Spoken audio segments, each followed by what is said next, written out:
Ringer NFL show. Sheil Kapadia here with Stephen Ruiz and Diante Lee. Week 16.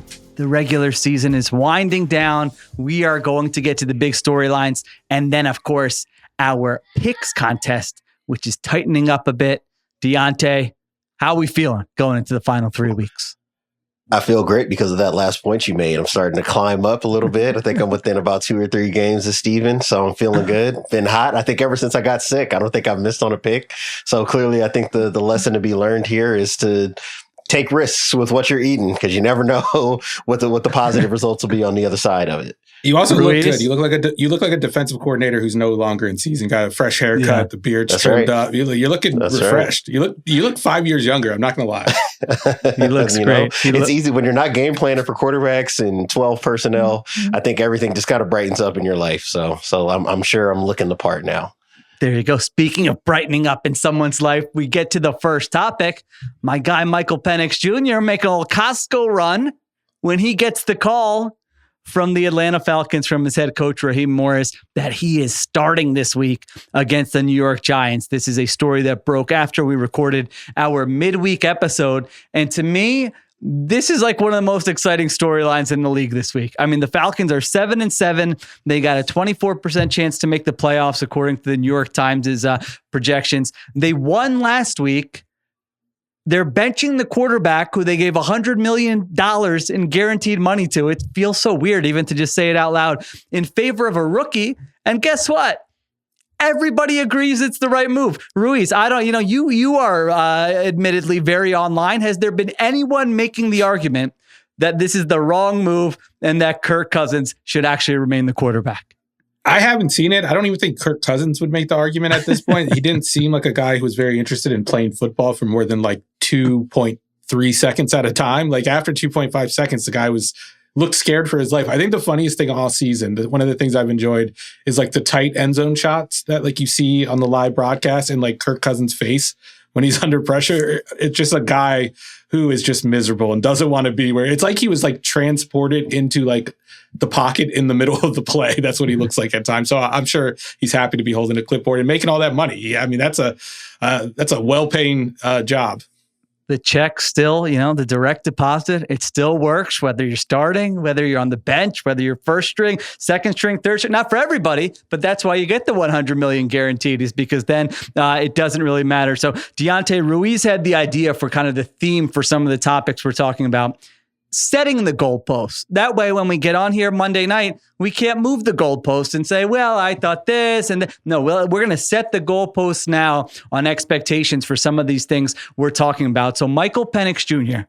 coming in, this offense, they presumably will be able to call a little play action, a little bootleg, maybe move the pocket. God forbid, move the pocket a little bit. They are 8.5-point favorites in this game, which is wild with the rookie quarterback. What are your expectations for Penix and the Falcons here going up against the Giants? I mean, it's a play action game, right? It's the ability to strike up explosive passes off of, run fakes. That's what's going to be the biggest thing for me. I want to see a quarterback get outside the pocket for them, be able to extend for a little bit. I think this offense needs it, period. This offensive line, I think it's probably about baseline NFL average-ish, kind of fringe playoff level, but they do have some holes and some issues with pass protection that will require a guy to at least be able to move around a little bit. I think the thing that's interesting for me for Michael Penix is that's not necessarily his scouting report coming in, right? I think that people can look at the combine and see, oh, the guy ran a 4.5 he must be an explosive athlete. And there was a point in time in his career especially when he was at Indiana, where you saw him move around a little bit more to escape pressure. What we saw at the University of Washington, what he's been at his best as a passer, is not that. But I think that they had to make a change to just get younger, fresher legs in there and a guy who is not going to wilt so often under pressure. That, to me, I think is going to be the biggest thing. And the biggest challenge for them is when you have Dexter Lawrence in your face, when Brian Burns is coming, when these bigger bodies are coming and constricting the air in the pocket, do you now with Michael Penix have a guy that's not just going to check it down, right? You're not just going to look to the hitch route from Ray McLeod or Kadero Hodge, right? I want to see you still push the ball to Drake London if you get that one-on-one on the perimeter. And this is actually the perfect week to do it because you know you're going to get a bunch of man from the Giants that have had problems with pass interference. They've had problems with getting beat over the top. This is a great opportunity for them to set up those play action passes and take chances down the field. So I think if we get to see a handful of 10 to 15 yard gains and a couple of 20 plus yarders coming out of this, I'll at least feel like there's something viable for this offense if they're able to win and look good in the passing game. Yeah, and I don't even think you need to look at his performance necessarily. You could just like look at the play calling from the coaches and what they're calling. Like, are we getting a lot of under center stuff? Are we getting a lot of boot action? Like the type of stuff we didn't get it with Kirk Cousins because he couldn't move. I think there's a possibility at least that we might not get it with Michael Penix because he doesn't have the footwork down, because like this isn't a system he's been in his life.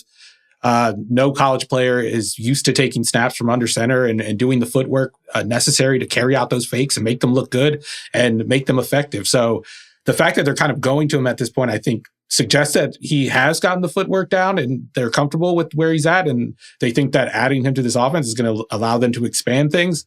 But we just need to see it on Sunday. And it's always going to look different when the bullets are flying. When it's a live game, it's live reps. It's going to look different when you're not wearing that red jersey. Although the Falcons wear red, so maybe he will be wearing a red jersey. But when you can get hit, but yeah, my expectation is like if he's doing like if he's carrying out those fakes from under center and it looks good and he's hitting shots off play action, then I think he's on a good track. And I think from there you can go into the offseason and be like, all right, he fits our system. We don't have to really change anything with the coaching staff. Don't have to change anything with the playbook. We figured out like what can work, and we could start to build around this guy in ways that we might not be able to do if there was questions about his scheme fit. Yeah, the analytical part of my brain is like, rookie quarterbacks come in. Usually they struggle their entire first season, let alone their first game, and that, set expectations low.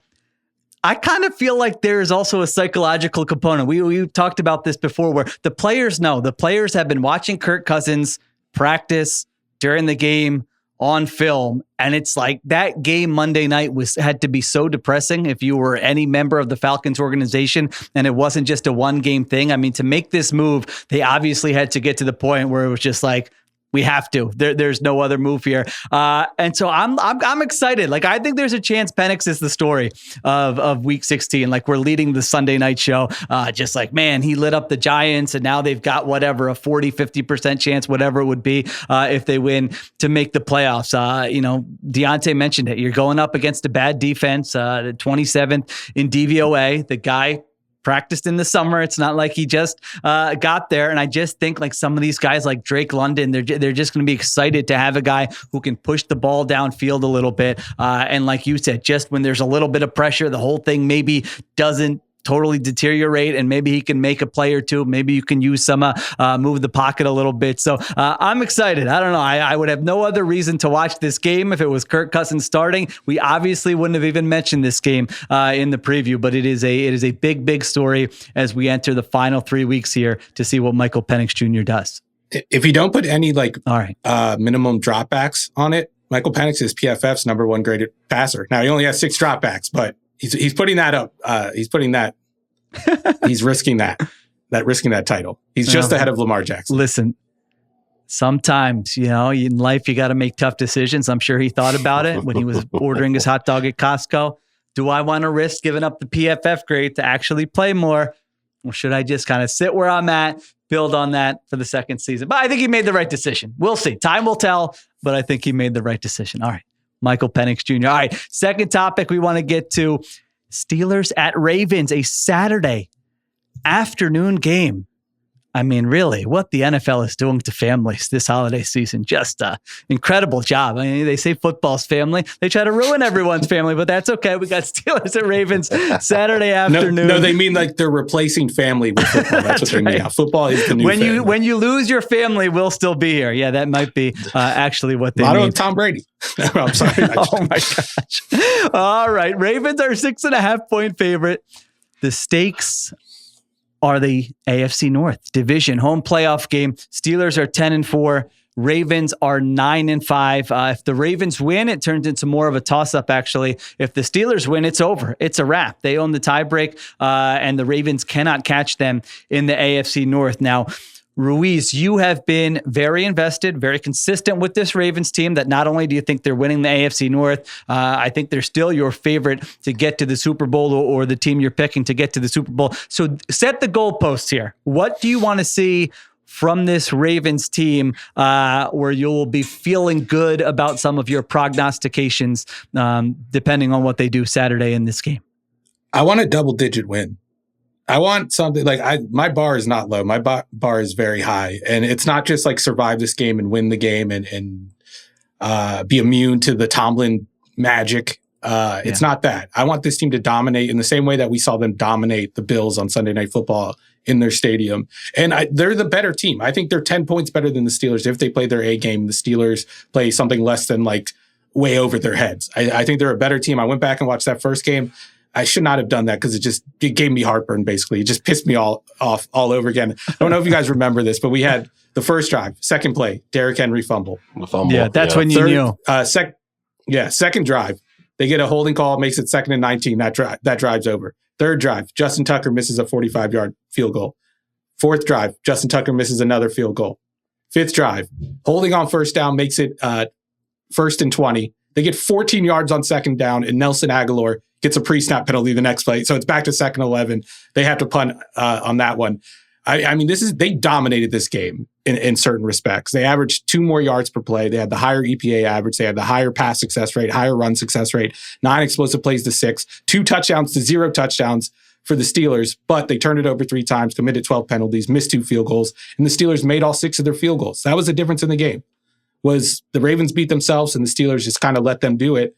And I like, yes, these games, like when you look at them in isolation, they're kind of fluky and you can like overlook them and you can just look at the Bills game and like, I know what the Ravens A game looks like. But the more of these that we get and the bigger the sample size gets, the less you can just write them off. So if they have one of these goofy games again and it's like close and they don't look like a Super Bowl contender, then maybe I will change my Super Bowl pick on Sunday night.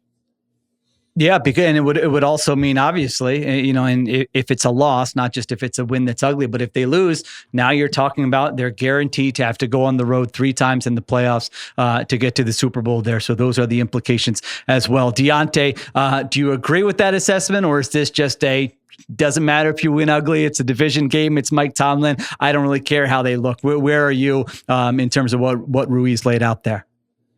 I'm with Ruiz, but it's a funny thing because it matters to me, and I think it matters in a national conversation for the Ravens to get an emphatic win. But if you look at the resume, it really shouldn't, right? Like based off of strength of victory, I was looking at ESPN's. The only team I think that's better than them has been the Browns because they've beaten winning. They've got a couple of sneak wins over winning teams. But if you just look at the resume, the strength of schedule, they have one of the toughest schedules in the NFL this year. We've seen emphatic wins from this team against good football teams before already this season. But I do think that when you look at the Eagles loss, you look at the Steelers loss, you look at just some of the ways that they've given away games through the season, especially, in the middle of the year when it looked like they were getting things together. And then you have the Justin Tucker issues. You still having penalty issues. It took a while for the defense to figure out their best 11.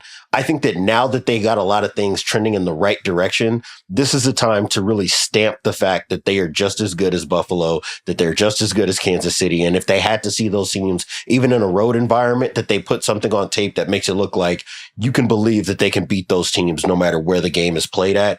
And I think a lot of that ultimately is going to fall upon the supporting cast around Lamar Jackson. To me, I think the only thing that I need to see from Lamar this week to prove that he's ready to make a Super Bowl run is to take his mom's advice and use his legs. Everything else outside of that is going to be about what Todd Monken does as a play caller and what Zach Orr does in terms of his use of personnel and how they're able to make sure they stamp out the run game and don't allow Russell Wilson to get those moon balls off to somebody other than George Pickens, who may not play on Sunday.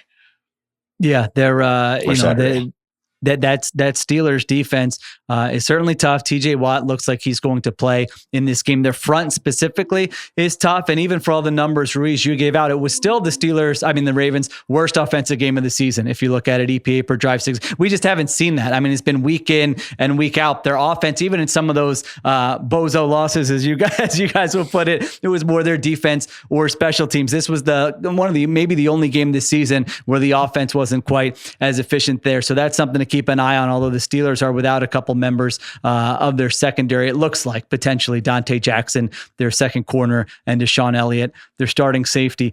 I'm also very curious on the other side of the ball. Like, there's no excuse. The Ravens should come out and just suffocate this Steelers offense. Yeah, the Steelers 1000%, offense, 1000%. without George Pickens, they got nothing. Their passing game, it's legitimately one of the worst in the NFL when George Pickens isn't out there. There is no one to throw the football to. I don't think there's a great way to scheme it up. It's kind of like survival. Last week they had a little flea flicker that got them a big game, but like, those are the things that they have to resort to. There is no, we're just going to, consistently move the football down the field. So that's the other thing I want to see, Ruiz. Like, if they should not be giving up enough points in this game for the Steelers to actually be in it.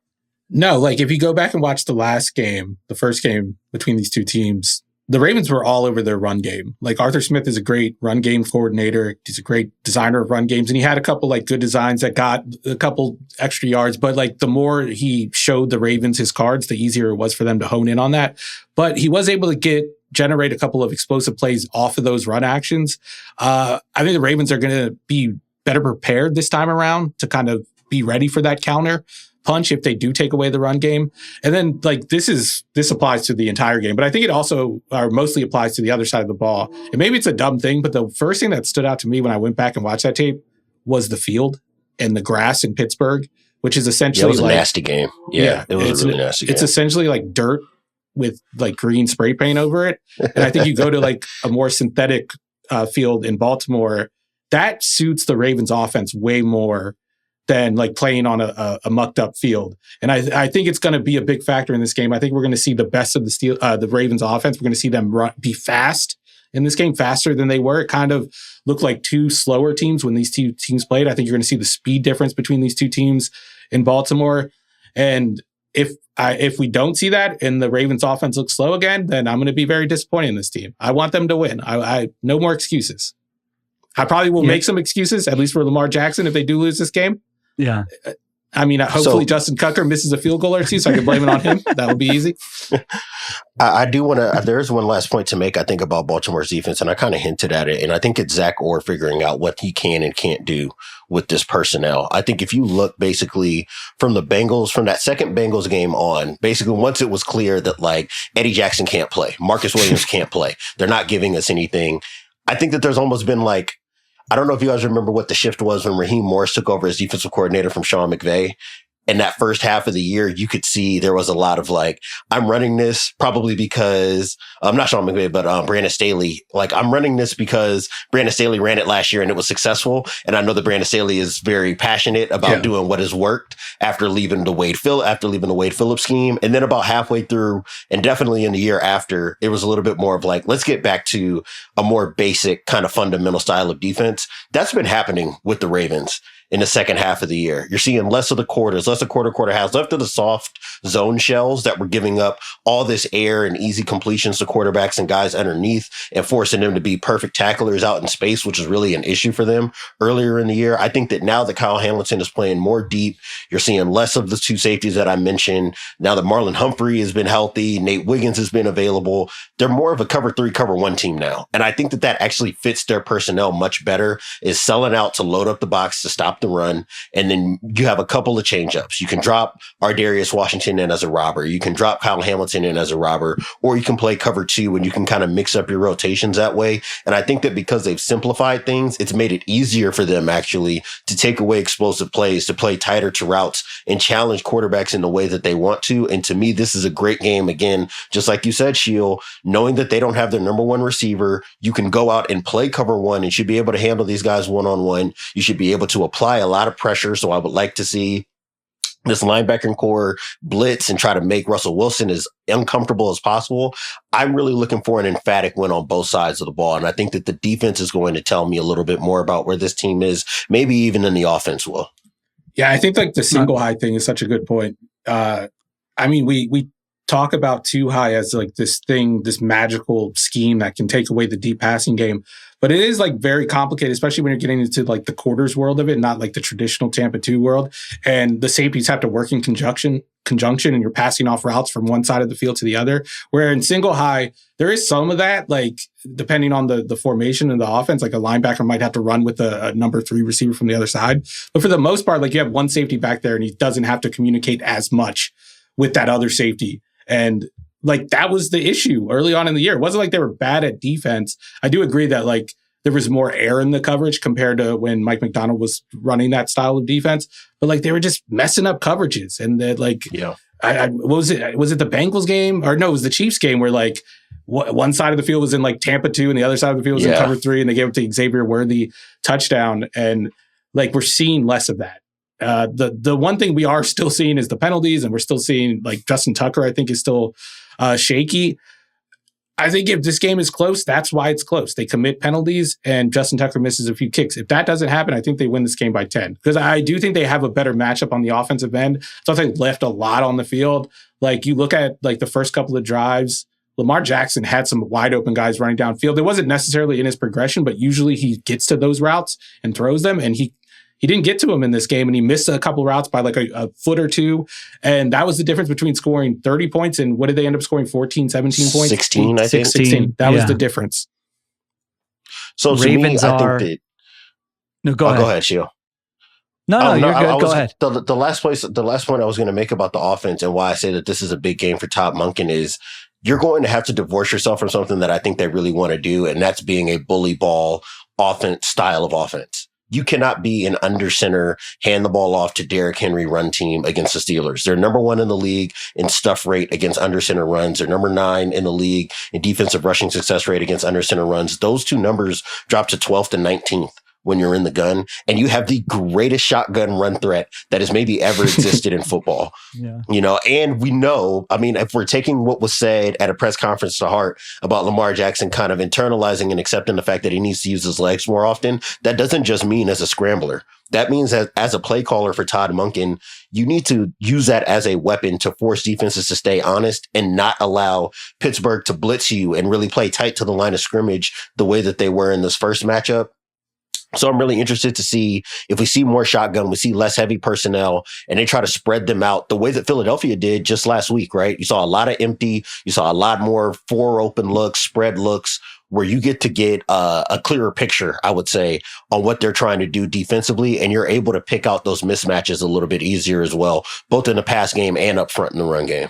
And you kind of saw why they were doing it. Like when they like popped that like play action pass to Isaiah Likely that was like wide open off of a fake under center run. But you can replicate that with Lamar Jackson in the gun. Like we've seen the Bills do it with Josh Allen. We saw him do it last week against the Bills where they pop open that wide open. I think it was Dalton Kincaid and he had to make the finger tip grab. But like they were coming downhill to stop the quarterback sweep. And like if the Ravens want that effect, they can get it without going under center, which I agree with Diante. That plays into your hands. It also like mitigates the biggest threat in the NFL right now when he's in the backfield lined up in shotgun. Ravens are 6.5 point favorites in this game, per our guy Anthony DeBundo in his column on The Ringer. When it's Harbaugh versus Tomlin, I can't remember if this is only when the spread's more than 3 or overall. The underdog, it's when the spread's more than 3. The underdog is 19-2-3 against the spread, just 2 times in 24 meetings with these two teams where these two coaches where one team was favored by more than 3 has the favorite covered the number. I'm with you guys. I went back and forth. I looked at that from DeBundo and I watched that Steelers offense last week and I go, it's not going to take 30 points from the Ravens. Like it just needs to take their C performance on offense. Don't turn the ball over. Don't screw up on special teams. I don't believe the Steelers will be able to put up enough points to cover the number. So we'll be talking here, this is Sunday, about what weird thing maybe happened in this game, but I couldn't get past it. Like you guys said, the advanced stats agree. Ravens are still first in DVOA. Steelers are 11th. Ravens have been the more impressive team despite the record. But as I've said before, I wish playoff seeding was based on DVOA, but it's not. You actually have to win and lose. So the Steelers still in a good shot. If they can win this game, even if they lose this game, they still have about a 50% shot to win the AFC North. All right. So we're all on the Ravens in that one. Let's take a break. We come back, 2 more topics we want to get to, and then we will get to our pick segment for week 16. All right, we're back on the Ringer NFL show. The other Saturday game, Houston Texans go to Kansas City to take on the Chiefs. Chiefs are 3.5-point favorites. Patrick Mahomes has been a full participant in practice. He is going to start this game. Ruiz, you wrote about the Kansas City Chiefs today on the ringer.com. Set the goalposts for what you want to see or what you think we're going to see from the Chiefs offensively, specifically in this game. Yeah, when I set out to write that article, I thought it would be more pessimistic leaning when I was done with it. But when I ended up writing, I was a little more optimistic than I thought I would. And that was just like watching the film the last couple of weeks, and we've seen like the offense kind of go into a hole. It's been like one of the worst stretches in the history of the Mahomes era. But when you watch the tape, like they're so close on a lot of these deep balls. Like the pressure gets home just a little too quick. The route just isn't run at the right angle. Like the receiver breaks in the wrong angle and Mahomes misses the throw, or maybe the receiver doesn't make a play at the catch point. I think they're really close. And I think we're going to get to one of these weeks and they're going to get everything right. And they're going to just explode for a big game. I don't think it's going to be this week though, because they're going up against one of the best pass rushing units in the NFL, one of the best pairs of edge rushers. And I think that's where the issue has been on offense. We talk about the receivers so much, but the tackles have been not only the problem this year, but that left tackle spot in particular has just been a black hole in that roster for a couple of years now. They've tried to fill it in various ways. They've drafted 3 tackles in the top 100 since Mahomes has been there. They traded for Orlando Brand Jr. They've tried like the street free agent route with Donovan Smith, and they get DJ Humphries. He tweaks a hamstring on his first game back. He's gone. They put Joe Thuney there last week, and it kind of worked, and it kind of makes sense on paper. Like that's where their best guy is, Myles Garrett. Why don't we put our best offensive lineman out there? Just hope it works. And I wouldn't be surprised if they do that again in this game, but you have to do so much because of that. Like you have to keep your backs and your tight ends in a little bit longer to chip. You have to do stuff in the run game, like run a bunch of trap run plays and throw a bunch of junk at the wall to slow down those edge rushers. Houston's going to be firing off the football. I think this is a very bad matchup for what's ailing the Chiefs offense right now. And the fact that Mahomes is going to be hobbled in some way, like he has to be. He's not going to be able to run. And they've been so reliant on him moving, not just like out of structure. The only thing that's working on early downs right now is like the junk plays, like move the pocket, do like a screen pass, trap plays, like all that junk stuff. And like in the passing game, you have to move Mahomes around to make it work. I don't think they're going to be able to do that. And I don't think he's going to be able to create out of structure like he has been in crunch time with these last 3 games. So, I mean, I don't know what to set the bar at. I don't think this is going to be the version of Mahomes we see in the playoffs. So like 20 points, I'm going to set it low for them. And honestly, I think that will be enough to beat this Texans offense with the way it's going right now.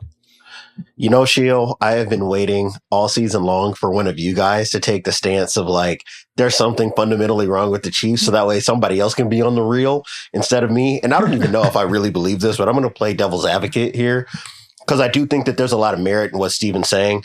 I do think, though, over the last month, I just keep coming back to this thought of how long is it going to be of talking about how close they are to connecting to something? Because that's a conversation we've had. If you watch the tape, you can see it all season long.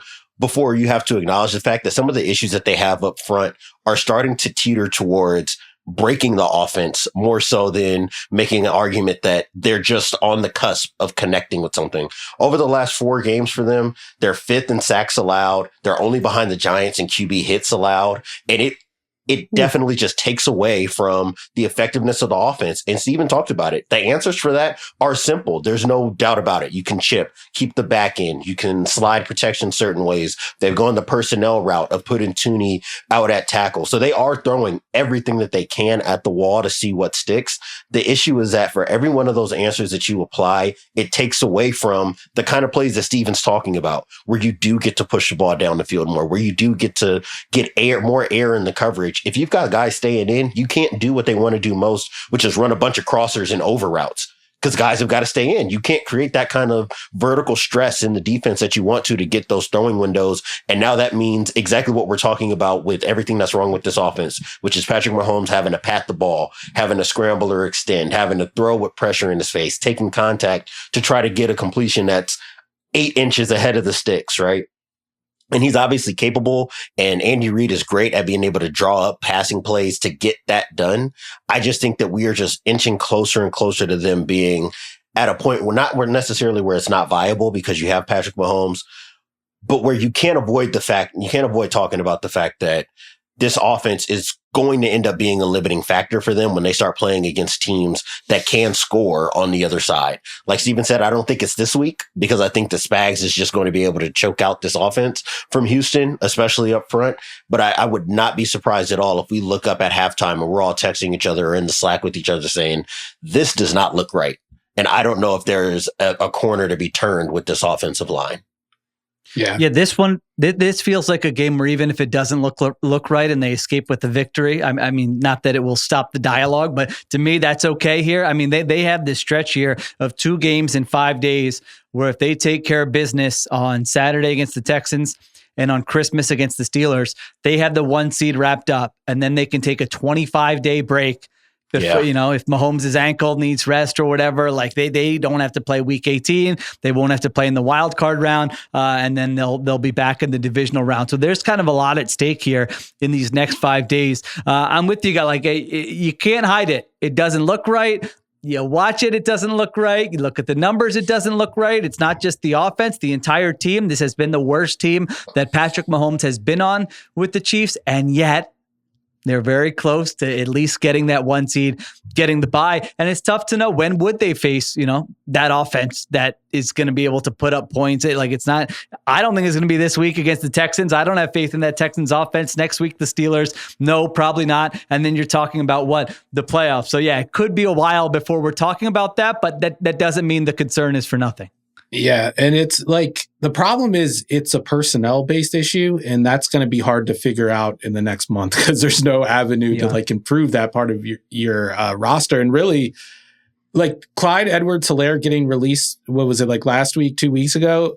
Like, I think it was very timely because this is an issue that was rooted in 5 years ago and the way they approached the draft and drafting CEH with the 32nd pick when T. Higgins is the 33rd pick, and chasing the ghost of Tyreek Hill by trying to draft guys that look like Tyreek Hill instead of just trying to get guys that are good at football. Like they keep drafting these wide receivers who are tiny, like Mecole Hardman, who else? Sky Moore, Xavier Worthy. These guys all fit the same archetype. And like when you look at the NFL, like I get like you think small and fast equals deep threat. But when you look at like the top deep threats in the NFL, like based on production, they're all like 6 foot tall, and they all ran like 4.5 40s. They didn't run 4.2 40s, 4.3 40s. They ran 4.4, 4.5. And I think that's been the biggest miscalculation with this roster build and why this offense has the same problems it's had, or that we could have looked forward into the future and been like, okay, they need to replace the tackles who are aging, and they need to replace Tyreek Hill eventually. And they still haven't done it, even though they've been trying. They've used 4 top 100 picks on wide receivers since Mahomes was drafted. They used 3 on offensive tackles. None of those players have really turned into anything except for Rashee Rice. So like the best case scenario is a guy who has 9 felonies pending in the offseason. Yeah. Yeah. Not good. Now, having said all that, let's also set the goalposts. If we did a draft for which AFC teams are going to the Super Bowl, where are the Chiefs on your big board, Ruiz? I could start. I would have them, since I'm springing this question on you guys, I would have them second still behind the Bills. I have them second as well. Okay. I am second behind the Ravens. Oh, I have them second behind the third. Bills. Okay, interesting. Yeah, I got them second behind the Bills as well. So there you go, Chiefs fans. For all the consternation, it's real. I'm not saying, it's nothing and they're going to be fine. I actually don't, I don't believe that. At the same time, maybe they'll still be in a good spot here in the next month. One last question, Sheil. Yeah. Is the Chiefs defense fixed, or did they just get 4 consecutive games against awful passing offenses? Well, they were bad against those pass offenses. They were bad against those passing offenses. And then if you look at the EPA and success rate numbers, it looks really good when you include week 15. But it's always good when Jameis throws you a bunch of interceptions. Yeah. I think that if you remove that game and you look at the last 4 games that happened prior to that, they're top 5 in explosive passer rate allowed. Their defensive EPA against the pass is near the bottom in the league. I think they're 28th in defensive total EPA against the pass from week 14 back to week 11. They've struggled in a serious way on the back end. I'm just wondering, I think that the stories that we were telling ourselves about the Chiefs in the first 2.5 months of the season don't necessarily apply to the version of the team that we're watching right now. What we saw early in the year was a team that was great in terms of success rate and dominant defensively, and they were just winning a bunch of one-score games. The second half version of this team, second half of the season version of this team is one that's limping to the finish line. And I don't want to conflate what we thought of the team in September and October with what they've been in November and December. I will say this, they were due for some positive turnover regression. They were due for 6, winning the turnover margin by 6, but they had gone, their last 7 games before this game, only 3 turnovers in 7 games. And this is a defense that usually causes havoc and should cause more turnovers. But I think the answer is somewhere in the middle. It's not, I don't think it's as bad as the numbers over the last month or 2 imply, but I don't think it's the championship level defense that we thought it was in September, which puts the onus on the offense to figure something out. That's the thing. I feel like there will be a lot of comparisons to last year, and it's the defense isn't as good as last year.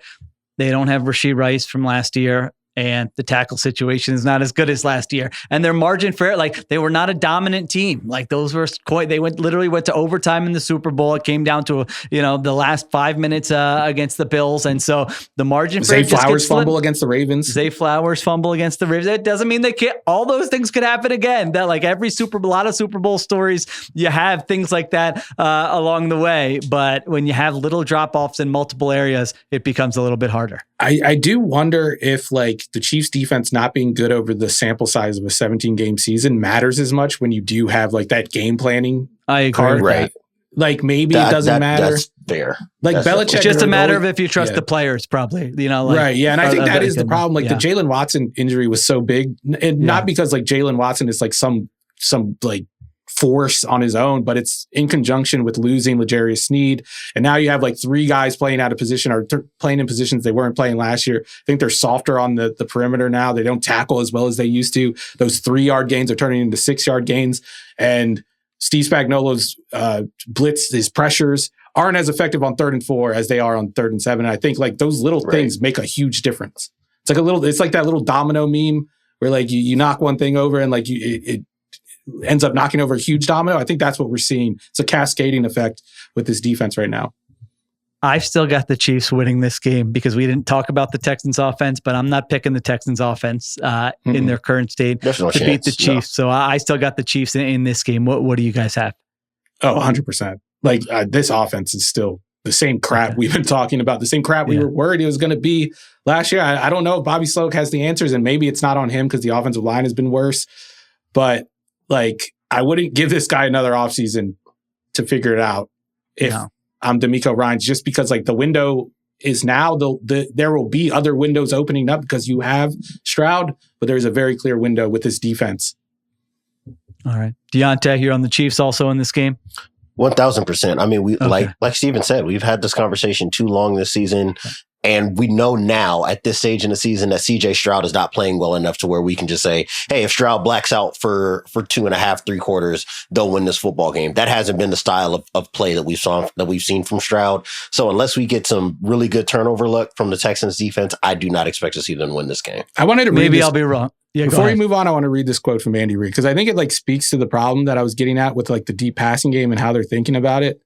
They were talking a lot about getting the deep passing game back in. And Andy Reid said, we're calling the same kind of plays but he's got guys where that's part of their game. The best part of their game is going downfield. So he's utilizing that right now and testing it out.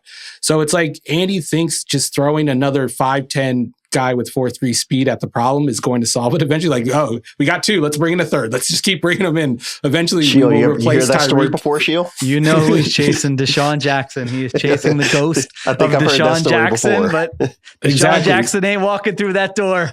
I just had to Andy. get a little of my Andy Reid, anti-Andy Reid agenda going. I haven't done it in like a month or 2.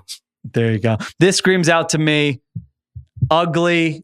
Texans pass rush gets home. Not good numbers for Mahomes, but the Texans can't do anything with it offensively. And the Chiefs win the game in the last 6 minutes. And the complaints that everybody's had all season long continue on a beautiful Saturday. This is going to be December. like 17-12. It's going to be a nasty football game. I I think we're low going to have to scoring. cancel D'Amico Ryans for bullying after what they do to Xavier Worthy at the line of scrimmage. I in mean, this game. they are a violent defense. That is. If I were a Chiefs fan, I would be like, that ball better come out of Patrick Mahomes' hands quickly. And I don't care how we have to win, run the ball, but I don't want that guy taking hit. This defense is just like, I mean, they will punish you. I don't think a defense plays with more violence, for better or worse, as we've said before, than the Texans. When they're doing it legally, very fun to watch, obviously. All right. Last topic we're going to get to here before we get to the picks. We do a call every week, and we go over what topics do we want to throw around. And this game brought up, and Diante's reaction to this game kind of surprised me, where he said, yeah, I don't really have anything on that. I just think this. And I'm like, oh, you think that? And I think we all had the same reaction. We're like, all right, let's talk about that then. It's Vikings and Seahawks. Seahawks are 3-point underdogs in this game. The Vikings, along with the Lions, both control their fate for the 1 seed. You're saying, how can that be true? That's because they play each other. So they can't, one of them's going to lose. But if either of them win out, they will be the 1 seed in the NFC, whereas the Eagles need help with those teams losing. So Diante, you came across a little more bullish on this Vikings team than I anticipated. So I don't know if you've rethought that and are like, I'm walking that back, or this is how I actually feel. But talk to us about how you feel about this Vikings team going into the final 3 weeks of the season. I think in the call, my demeanor was maybe a little bit more dismissive than what I was trying to get across, right? But I do feel like, I think what I said was, or what I ultimately landed on was, I feel very comfortable about this Vikings team. I think I have a good sense of what they are. And I think that what they do is replicable and has been proven successful over a large enough sample size to where I looked at this game and I felt like this was more about what the Seahawks can do to save themselves than Minnesota needing to prove anything to me. Now, with that in mind, I do want to lay out the case of how it is that Seattle can end up winning this game. And I think that for this week, it's a lot about Mike McDonald versus Sam Darnold, or really Mike McDonald versus Kevin O'Connell. And the difficulty in dealing with the Vikings offense is you almost have to have 2 separate game plans. You have to have a game plan for what you're going to do with Justin Jefferson. And then there needs to be a game plan with what you can do to make Sam Darnold uncomfortable. And those 2 things I think are pretty disparate. So for me, when you look at Justin Jefferson on early downs being maybe, if not the second most explosive receiver behind Jamar Chase. 37% of his catches on first and second down gain more than 15 yards. He's second in the league in receiving yards on first and second down. And this is a shout out to your buddy who shows up on Philly Special, Sheil, Son Syed. I know he's always talking about Vic Fangio. I think that if there's ever a week to dig into the Vic Fangio bag of calls, this is the time to do it. And I think that Mike McDonald does have that package of calls to be able to handle a guy like Jefferson.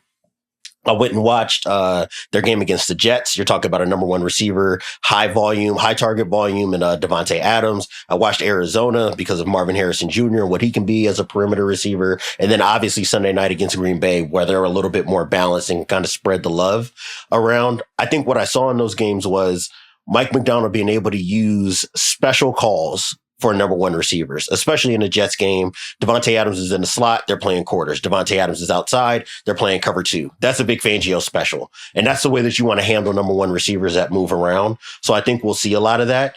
To me, if you want to play that way, though, that means you need smaller bodies on the field because you need to make sure that you have the matchups in the places that you need. So that way Minnesota can't get into 21 and 12 personnel and dictate where you're going to be playing defensively because of how they align. So that to me is going to be the story of this is when Seattle goes into lighter personnel boxes or lighter personnel to be able to take away Justin Jefferson, what is that going to do to the box? And can Minnesota keep that 40% success rate that they have against the teams they've seen this year that do play nickel versus 21 and 12? Those are the two games they saw most, which was Arizona and New York. I think they averaged out about 40% success rate. They're going to have to be able to maintain that to be able to punish Seattle. And if they can do so and force the Seahawks back into base, that's where we get back into what I was saying in our meeting before we had this show, that I just think that Minnesota can dictate too much offensively for Seattle to be able to really bother what this offense wants to do. So this Vikings team you mentioned, they can dictate what they're doing is replicable. I've been from the perspective for a while now that there are 3 teams in the NFC that can get to the Super Bowl: the Lions, the Eagles, and the Packers. And with each week that passes and the Vikings winning again and again and again, I'm going, do I have the right call or do I not have the right call? If you look at the FanDuel odds, the Vikings are plus 600. The Packers are plus 600. They have the same odds as them. The Vikings, it's not fluky. They're 6th in overall DVOA. Like, everything about the Vikings suggests statistically that this is a legit team that can get to the Super Bowl. I haven't been able to get to the point in my brain where I can picture Sam Darnold winning 3 games on the road in the playoffs and getting to the Super Bowl. Now, if they win out and they get the 1 seed, any team that gets the 1 seed, they can get there. It's such an advantage. But short of that, I haven't been able to get to that point. So are you at that point before we get to Ruiz? Because I think I know what Ruiz thinks on this one. But Diante, are you at that point? Am I underselling them? Are you, no, I've got them in the same category and I think they can get there? Or do they still fall a little bit short for you as well? I would say right now, because the number 1 seed is well within their grasp, I feel pretty comfortable that they have an opportunity to at least be to be in the NFC Championship game. And if they're at home, obviously, like you said, the advantage that is, there's a good chance that they could be the NFC representative in the Super Bowl. I think in any other situation, if they've got to go to Philadelphia, if they've got to go to Detroit, even considering all their injuries, that's where it gets a little bit tougher for me to see. And Green Bay always kind of lurks, right? Because they can be so explosive offensively. They can force so many turnovers on defense, and they've shown that they can get to the quarterback in big games. I think it's a 4-team race. You can legitimately make a case for all 4 teams, the weakest of which is probably Minnesota's, because I think there are contingencies that they have to have in terms of playing at home and trying to be on script and ahead. So that way Sam Darnold doesn't have to be a drop back guy in a playoff environment. But I do think that there's a reliable case you can make that their defense doesn't give up explosive plays. They cause a lot of havoc in the run game and in getting after quarterbacks. And if they're just able to operate on early downs the way that they have been so far this year, we have not seen anything on tape really all season that suggests that this team can't beat anybody in the NFC if they absolutely needed to. Yeah. Might be the best coach team in the NFL when you just look at both sides of the ball. All right, Ruiz, I was waiting to bring you in till I got Diante on the record there. Where are you? You have, I think you have been more on the skeptical end as I have. Now that you see them, they are 12-2 with 3 games left. Where are you on the state of the Vikings as a contender? I mean, I still can't see it for the same reason you can't see it in Sam Darnold. Yeah. And like, I guess the overall season numbers suggest that they are Super Bowl contenders, but just looking at this win streak, since they lost to the Rams by 10 points, they beat Joe Flacco by 8 points in an ugly Sunday night football game that I know we all remember. They beat Mac Jones by 5 points, 12-7. They beat the Titans by 10 points, 23-13. They beat the dying Bears by 3 points. They beat the Cardinals by 1 point, and then they beat the husk of Kirk Cousins by 21 points. That's their most impressive win. And then obviously they beat the Bears on Monday. There's not a convincing statement win in that bunch. And the last time we saw them before that streak, they lost to the Lions blowing a game, and they lost by 10 points to the Rams. A good Rams team, but not a great Rams team. But I do think this is a great game for Sam Darnold to prove me wrong and like make me rethink my take on Sam Darnold. Because I think Sam Darnold has been what I thought he was going to be. Like, I went back and listened to our pod, Sheil, when we first discussed the specter of Sam Darnold possibly starting. Like preseason?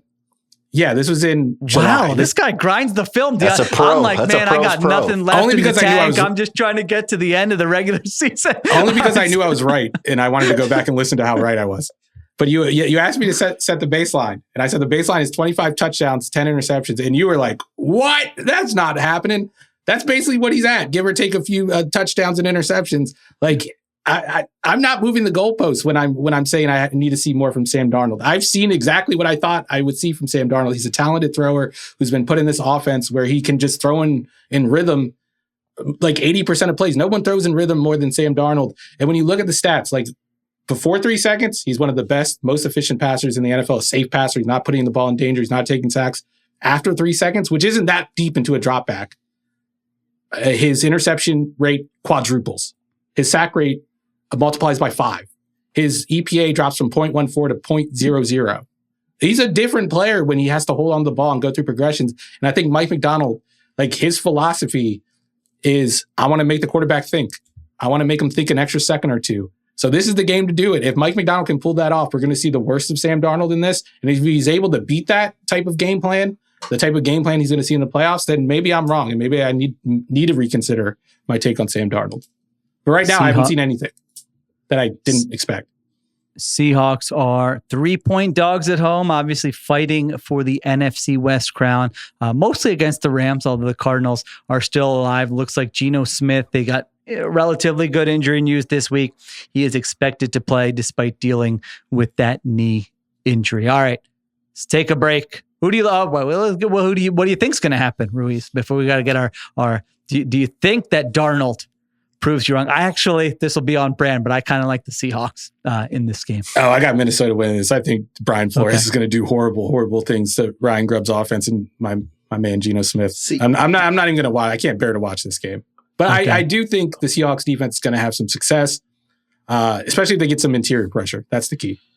Okay, he just brought up the point I was going to make. I'm going with Minnesota because I just can't get the pictures out of my mind of what it looked like on Sunday night and Seattle's total inability to bother Jordan Love in the pocket. I know that they've run hot behind Leonard Williams at different points over the last month or so, but I just thought that last Sunday night was like revelatory in terms of if Leonard Williams is not playing out of his mind, this pass rush still does not have a whole lot to offer. And I think that usually when we see them get pressure, a lot of that comes from them getting into exotic looks. That to me will be the story of if they went on early downs, you can get them in 2nd and long, you can get them in 3rd and 7+. Now Seattle can get into dime and now you can start loading up the line of scrimmage to try to manipulate things. And now maybe you get to what Steven is mentioning in terms of Sam Darnold having to hold the ball because he's not sure if he's getting, cover 1 with the double team on Justin Jefferson or 2-man or some kind of match quarters or cover 0 blitz, right? They were able to take advantage of Aaron Rodgers that way. That's how you got that Leonard Williams interception. They were able to take advantage of Kyler Murray in both games by loading up the line of scrimmage and dime looks. So that has to be a part of the game if Seattle's going to win. I just don't know if they're going to get enough pressure or create enough havoc on early downs to even access that stuff. And if they don't, Minnesota could win comfortably in this one. I do think I like what you said at the beginning of this segment where you were like, it's going to be a KOC versus McDonald game. I think the only way the Seahawks win is if Mike Macdonald doesn't make it a KOC versus McDonald game. It makes it a McDonald versus Sam Darnold game after the snap. And he's the last one holding the chalk, so to speak. If they do that, they have a chance of making this an ugly, low-scoring game and pulling the game out like they have against like the Jets and the 49ers. But if not, and it's a shootout, the Seahawks aren't keeping up with them. They're not keeping up with Brian Flores knowing that you have to pass. All right, we will take a break. We come back. We get to our pick segment for Week 16. All right, we're back on the Ringer NFL show. A reminder, we make 3 picks every week. Can be anything, minus 120 odds or better. Now, before we get to the picks, again, we had our meeting this week, and there was some talk about one of these weeks doing, what did we call it? A double jeopardy or something, basically some way to catch up. Now, Ruiz right now, so Ruiz lost last week. He went 1-2. Diante's on fire. He went 3-0. I went 2-1, but Ruiz still has the season lead at 28-17. Now, Diante is inching up there at 25. I think back-to-back 3-0 weeks, you said, right, That's Diante? right. Hey, what did Bill Belichick say? The season starts after Thanksgiving. Catching my stride after Thanksgiving. All right. So I'm fading. I'm like Cliff Kingsbury and Kyler Murray. Diante's 25-20. I'm 23-22. So we can say for the first time all season, we're all over 500. I had been holding us back in that regard, but now I'm one game over 500, so I better say it this week. So only 5 games separate the three of us. Now, there was some talk again about doing something where you can earn more points or the stakes are higher.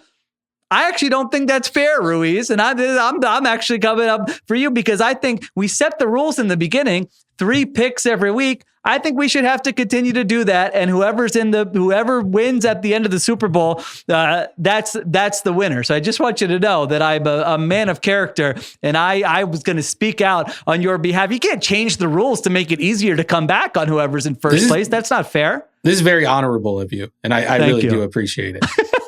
I mean, I'm okay with keeping it at this structure because the dice in my hand are hot. I'm ready. I'm just ready. You don't care. You might be in first What's place. The punishment Sunday if you night. lose? Because I'm more of like a punish the guy that lost more than reward the guy that won. What I think we should do, the other 2 people just get to send a tweet from their Twitter account. That's way too dangerous. Absolutely. No, it can't be cancelable. I don't think I like that. It can't be cancelable. Like I should be able to be like, who's going to determine whether it's cancelable? No, I should be able to log into Sheil's account and tweet out like the Eagles should think about moving on from Jalen Hurts. No, that's all right. I don't like that as the punishment. All right, give us some suggestions if you want. Should we reward the winner? Should we punish the loser? Should we do both? What should it be? We'll all be together covering the Super Bowl. So if you have some, if you want to, I don't know, if there's something in New Orleans we have to do during that week. I don't have ideas, but if you have ideas, dicey. That's way more dicey. I know that I started saying, and then I'm like, wait a minute. I know where everyone's mind's going to go, so I'm not even going to finish the sentence. Let's just move on here. But we will certainly figure something out. But yeah, we do have to figure something out soon because I don't want, if you have it clinched, then, the stakes are different again. Yeah. So we need it decided soon. Now, are we giving Ruiz a slop game of the week here? I mean, Jags Raiders, I guess, would be the easiest one, right? Diante, is that a no-brainer? I think that's a no-brainer. Yeah, you can go watch yourself some Mac Jones. All right. Jonathan Taylor, man. That's the reason I lost this week, by the way. Jonathan Taylor dropping that touchdown. I had the over in the Broncos-Colts game, and I lost by a half a point. Thanks a lot, Jonathan. There you go, Jonathan Taylor. All right, let's get to the picks here. I'm leading us off because I'm in last place. I am going to Cincinnati, where the Cleveland Browns take on the Cincinnati Bengals, and I am going Dorian Thompson-Robinson under 191.5 passing yards. Browns make a quarterback change. I know that Bengals defense stinks. I just feel like the Browns keep trying to make DTR a thing, and I don't know if he is a thing or not, specifically as a passer. So maybe I get burned if, he gets some kind of fluky deep pass. I got lucky with that with Bryce Young a couple of weeks ago, so I can't complain. But I just don't think that he's going to be putting up big passing numbers. So even though it's relatively low, 191.5 passing yards, I'm going the under on DTR for my first pick.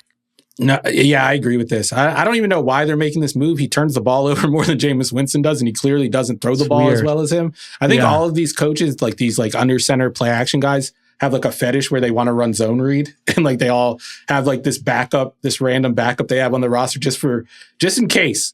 Like it comes down to the end of the year and they don't have anything to play for, they can run a little zone read. It's like Sean McVay with John Wolford. There's been other examples. Sean McVay has been like the poster child for that. I remember he signed Blake Bortles as a backup just so he can run like a zone read red zone package, because he was doing it with Jared Goff before Bortles got there, which obviously wasn't a great idea. Fantasies of these coaches, as Diante would say, not well-adjusted people, some of these guys. All right, Diante, what do you have? What's your first pick? So my first pick is going to be from the Eagles-Commanders game. I'm taking Saquon over 13.5 yards receiving. I just think that number's kind of comically low when you look at the fact that they were able to target him in the passing game against man coverage the last time they saw each other on Thursday. Obviously, and then you had the big check down, and when teams do bail out, I think if you're looking at the Commanders and how they may be game planning for this, they just got connected again between Jalen Hurts and A.J. Brown. You saw them able to work the middle of the field with Devontae Smith. I would not be surprised to see them get into classic Dan Quinn cover 1 and cover 2 territory. And to me, you were just asking for check downs and choice routes for Saquon Barkley and screens. I think that we could get some big yardage coming out of the backfield if Saquon is able to get his hands on one. Just anything but a cover one heavy plan. I still can't believe the Steelers played the way they played against the Eagles. But no, I don't trust Dan Quinn to deviate too much. He's not a coach that usually does. I actually picked one from this game.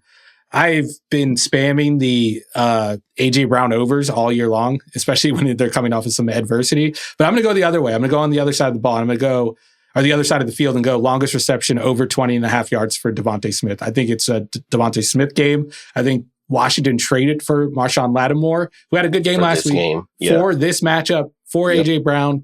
And I'm holding out hope that it's not a heavy cover one game and we see a little more Tampa 2. And I think we see Jalen Hurts holding onto the ball a little bit more and like finding Devontae Smith late in the down in between those voids in the zone. And I could see him getting a big one and a good catch and run.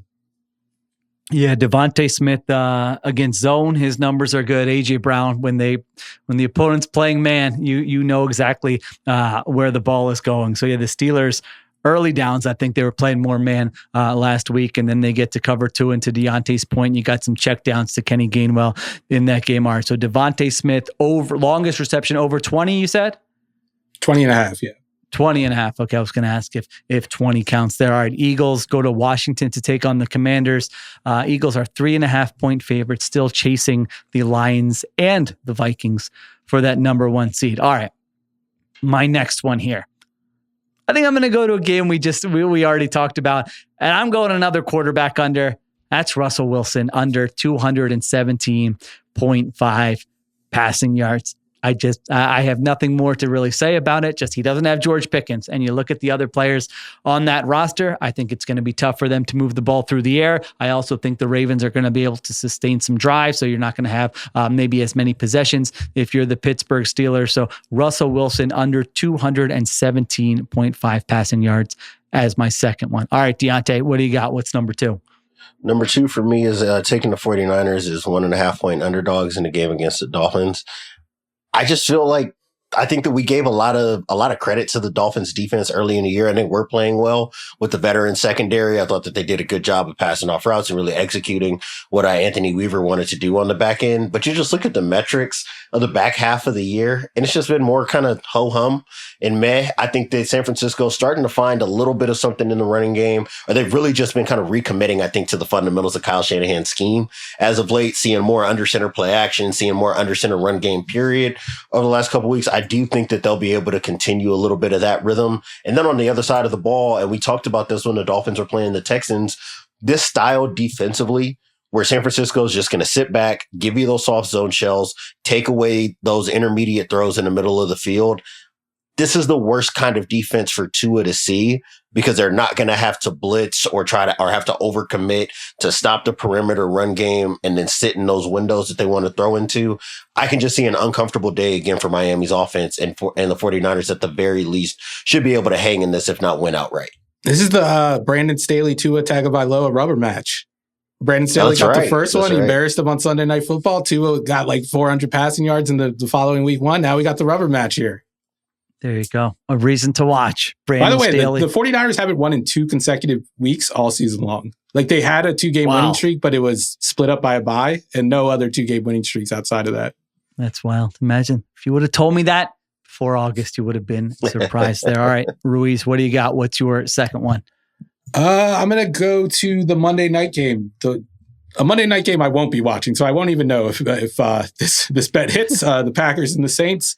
I'm just gonna assume the Packers are gonna have a great opening script and a great game plan. So I'm gonna go -8.5 Packers in the first half. And first half? Is this our first half bet of the season? Yep. Yeah, I'm a Spencer Rattler appreciator.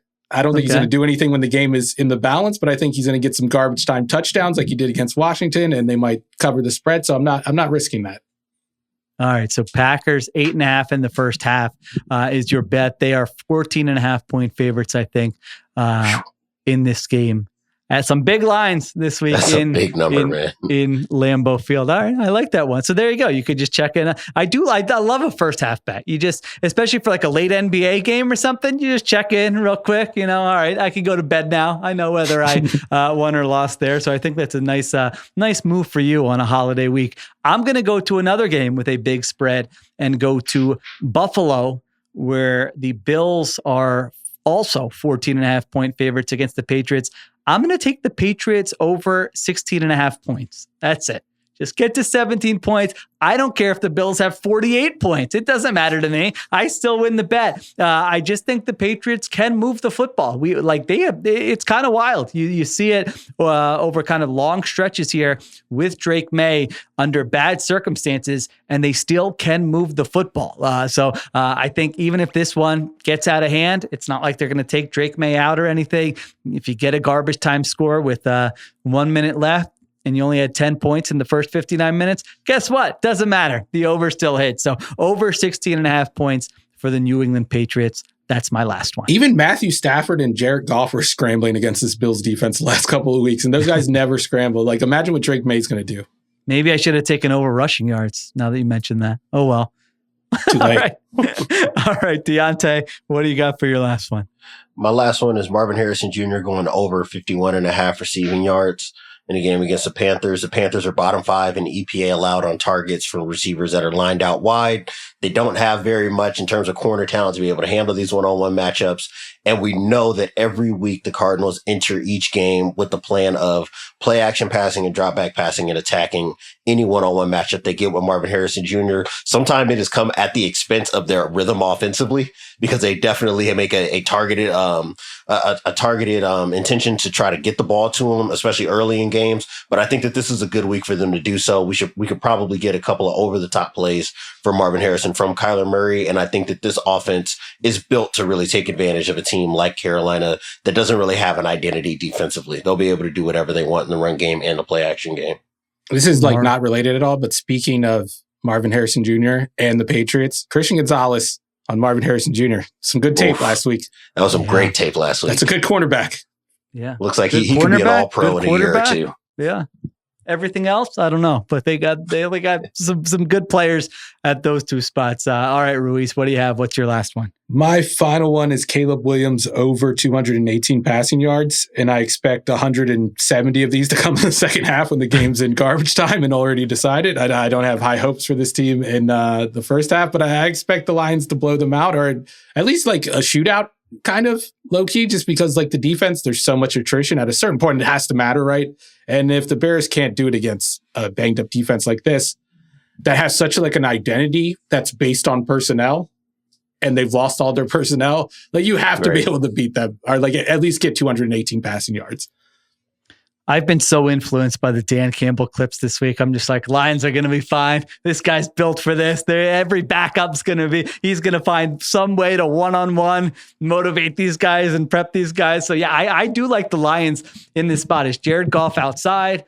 Their defense is banged up. The Bears came back on them on Thanksgiving, but I don't know. I feel like this Lions team is going to kind of, as you know, hokey as it sounds, respond to the adversity and play well in this game. Maybe I'll be wrong. I mean, Caleb Williams in that Thanksgiving game, you know, it looked like, all right, we don't have to watch this. And then all of a sudden it was close to a tie game before the final moments that got Matt Eberflus fired in that game. All right.